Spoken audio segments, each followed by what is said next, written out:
Et bonjour à tous, c'est Tenari. On se retrouve pour le patch Note 10.9 de League of Legends qui est sorti à cet instant. Donc il sera live dès demain, mercredi 29 évidemment. Et je le fais à froid, j'ai absolument pas regardé ce qu'il y avait, les nouveautés, les changements, les nerfs, les ups, tout ça, tout ça. Je sais simplement qu'il y a les nouveaux skins des champions du monde de FunPlus Phoenix qui sont out et ils ont l'air absolument ouf. J'ai vu quelques vidéos et ça a l'air terrible. Donc c'est parti. Temps fort du patch. Donc alors, qu'est-ce qu'ils ont l'intention de faire? Buff Shogat, buff Fiddlestick?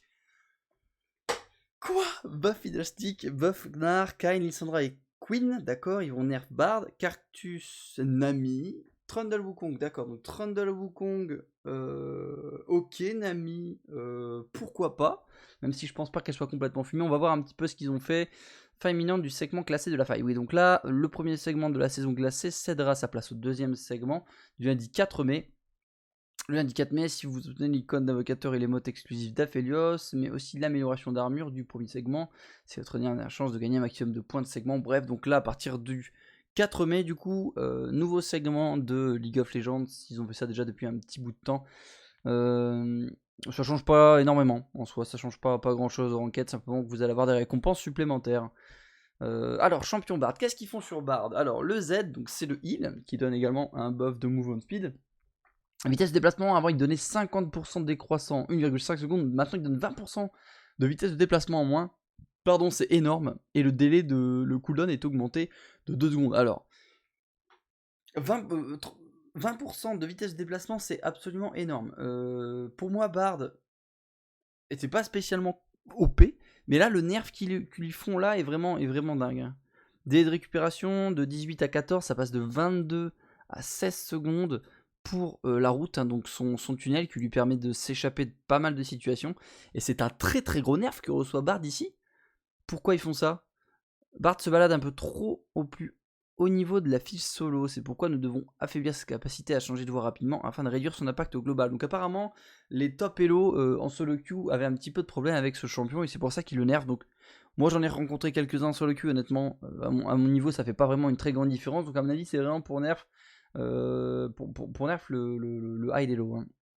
Mais du coup, il y a quelques joueurs qui, en bailo, le jouent également et qui vont se prendre un petit nerf gratos. Donc, c'est pas un champion qu'on verra énormément, je pense. C'est déjà un champion qu'on voyait pas beaucoup, mais alors là, encore moins. Alors, Shogat, les dégâts du E ont été augmentés en fin de partie. Donc, le E de Shogat, pardon, c'est les pics. Hein. C'est une reset d'attaque auto. Et vos 3 prochaines attaques auto vous permettent de lancer des pics en face avant qui font des dégâts de zone. Donc avant les dégâts étaient de 22 à 70 quand tu le maxais, maintenant c'est de 22 à 82 et ça prend à peu près 3, voilà, 3, ouais non, c'est pas mal. 3 par niveau, 3 4, 12, ouais. Donc ça prend à peu près 3 de dégâts par niveau, honnêtement c'est pas dégueu. Je pense que jouer full tank Shogat en maxant le E, c'est pas dégueu.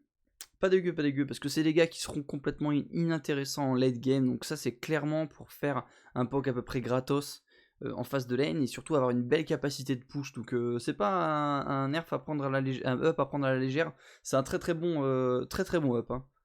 C'est quand même beaucoup. C'est quand même beaucoup. Alors, aïe, ça c'est ce que je redoute, le up de Fiddlestick. Mais pourquoi ils ont fait ça? Ce n'est pas parce que Fiddlestick est un épouvantail flippant qui ne peut pas soutenir ses camarades. Nous renforcerons donc un peu sa principale compétence de dégâts au poste de support afin qu'il puisse mieux aider son partenaire lors des combats. Donc ils veulent que Fiddlestick soit joué support. Et qu'est-ce qu'ils font? Ils vont augmenter ses dégâts du E dans les derniers niveaux. Donc concrètement, ça, ouais, en gros, c'est simplement pour le E, le maxer, mais tu maxes pas le E de manière générale. 190, ouais. Bon, c'est un up qui n'aura pas un grand impact, et pour moi, c'est un personnage qui doit être nerf et pas up. Le fait d'avoir augmenté les dégâts de son E, ça va lui augmenter encore plus ses dégâts. C'est pas nécessaire, mais voilà, de la manière dont ils l'ont fait, pour moi, le perso est trop fort. C'est pas ce qu'il aurait dû changer pour le rendre plus fort, étant donné qu'il n'y a pas spécialement besoin de le rendre plus fort. Mais ça, si c'est pour sa capacité à jouer support, why not? Mais du coup, il devrait nerf différentes parties qui font de lui un excellent jungler et un très bon initiateur de combat en late game. Donc, erreur de la part de Riot de ma part. Je trouve que déjà le perso est pété. Je veux le permaban en solo queue. Et il up encore plus. Ça n'a pas de sens. Alors, Gnar, maintenant. Réduction de cooldown du A a été augmentée. d'accord, et les dégâts du E ont été augmentés, d'accord. Donc c'est-à-dire que le ricochet réduit le délai de récupération en ramassant le rocher de 70%, donc encore un up de Gnar. C'est-à-dire que quand tu balances ton A, ton Boomerang, et tu le récupères, tu supprimais 60% du cooldown, et maintenant tu supprimes 70%, donc beaucoup plus de POC en face de lane, et également un potentiel de push en mini Gnar qui est assez intéressant. Ah non, le jet de rocher, autant pour moi, c'est quand tu es en méga Gnar, qui réduit encore plus le cooldown du rocher, donc beaucoup plus de DPS quand t'es en train de fight en méga Gnar, why not. Là c'est pas mal, ça c'est un bon up, 10% ça se prend. Et ensuite les dégâts de l'aplatissement, donc l'aplatissement c'est le E, hein, le jump évidemment. D'accord, il augmente énormément les dégâts du jump, même dans les premiers niveaux, c'est assez dingue. Malgré les précédents buffs de l'an dernier, les performances de Gnar restent décevantes à niveau moyen. Nous améliorons donc prudemment le potentiel du méga Gnar lors des combats prolongés, en tâchant de ne pas oublier ses autres forces. Ouais. Donc en fait, ils augmentent de ouf le méga Gnar, et surtout ses dégâts de base. Donc en fait, ils vont peut-être et potentiellement... ils veulent peut-être que le Gnar soit joué un petit peu plus tanky, pour pouvoir avoir la possibilité de relancer plusieurs fois ses spells et faire beaucoup de dégâts. Donc pour moi, Gnar était déjà correct. Bien joué, c'est très correct. Et mon top laner, hein, ce bon vieux Spuzanvec qui joue pas mal le Gnar, va être très content de ce up. C'est super agréable pour la team. Au top. Bon up de Gnar. C'est gratos. Alors, il nerf Cartus, il réduit simplement sa vitesse de déplacement de base de 10, ce qui va lui permettre, en fait, au patch précédent, ils avaient augmenté le scaling des farming jungle. Cartus était déjà très très bien dans la méta à l'heure actuelle, et augmenter en plus de ça sa capacité à farmer et à récupérer de l'XP et des gold était très compliqué étant donné qu'il était déjà au top. Et ce qu'ils font là, c'est qu'ils vont réduire sa vitesse de déplacement de 10 de manière à avoir un petit peu plus un chemin pour moi dans un clean de jungle qui sera un peu plus lent, donc why not. C'est relativement justifié. Alors Kayn, ils arrêtent pas de le modifier, là à chaque patch quasiment. Alors qu'est-ce qu'ils font? Moi, le A, la moisson cruelle, délai de récupération. Alors le délai de récupération A a été réduit, les dégâts supplémentaires s'appliquent désormais aussi aux sbires. Le ralentissement décroissant du Z a été augmenté. Donc, délai de récupération réduit de 1 seconde à tous les rangs. Très bien. Et purée de monstres, les dégâts supplémentaires contre les monstres s'appliquent désormais aussi aux sbires. D'accord. Donc il fait plus de dégâts aux monstres et également aux sbires. Donc potentiellement on pourrait le retrouver sur la mid lane. Je sais que ça avait été à sa sortie pas mal joué. Enfin un petit peu joué, notamment par Caps chez Fnatic. Quand il était sur la mid lane. Donc on va pouvoir le retrouver potentiellement en solo lane. En taille sombre. Ralentissement décroissant à 90%. Donc en fait ça ralentit de 90% le Z. Et ensuite, ça décroît. Ok, d'accord. Donc, gros up de Kayn qui va le rendre assez fort. Pour moi, le perso maîtrisé, à l'heure actuelle, était très solide. Elle a réduit le cooldown de 1 seconde dans les derniers niveaux, et les premiers niveaux. Pour moi, Kayn va devenir un champion très très fort dans la jungle, sachant qu'il clean relativement bien comme champion. Et ils ont up les farming jungle. C'est un personnage qui doit faire des gants, qui doit taper des champions pour pouvoir récupérer ses formes, mais voilà, il a également besoin de farmer, donc ça va lui permettre de clean plus rapidement, plus efficacement, tout en continuant à gank et à toucher les ennemis. Donc gros up de Kayn pour moi, qui est pas forcément nécessaire non plus, mais du coup retour de Kayn potentiellement en gros jungler du moment. Why not? Lissandra, le délai de récupération du A été réduit, donc de 10 secondes à 4 secondes dans les premiers niveaux, il est beaucoup plus court. D'accord, donc en fait ça va lui donner un potentiel de poke et de push un peu plus important dans les premiers niveaux, sachant que c'est le spell que tu maxes en premier. 10 secondes au niveau 1, c'est un... Ouais, le spell tu pouvais l'avoir niveau 2, allez, niveau 2 ou 3, niveau 2 après 6. Ouais, c'est un hub qui est ok en vrai, c'est un hub qui est relativement ok, mais c'est surtout dans les premiers niveaux, ouais, voilà. Rien d'autre à dire, c'est pas spécialement terrible, étant donné que c'est le sort que tu maxes. Ouais, donc Nami, le nerf de Nami, je suis curieux de voir. Alors, stade de base, il réduit ses PV de 480 à 475, c'est 5 HP, hein, c'est pas énorme, mais bon, dans les premiers niveaux, ça fait toujours une différence. Également, beaucoup moins de mana, donc ils vont réduire un petit peu son impact en début de partie, en very early game, et la compétence passive qui augmente la vitesse de déplacement. Ouh, de 60 en vitesse de déplacement, ça passe à 45 et c'est absolument énorme. 15 de vitesse de déplacement en moins sur le personnage, c'est ouf.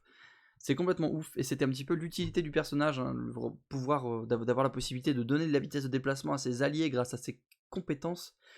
15 de vitesse de déplacement en moins, c'est énorme. C'est un sacré nerf pour moi, un ami qui était ok dans la méta, mais qui pour moi n'était absolument pas un champion pété.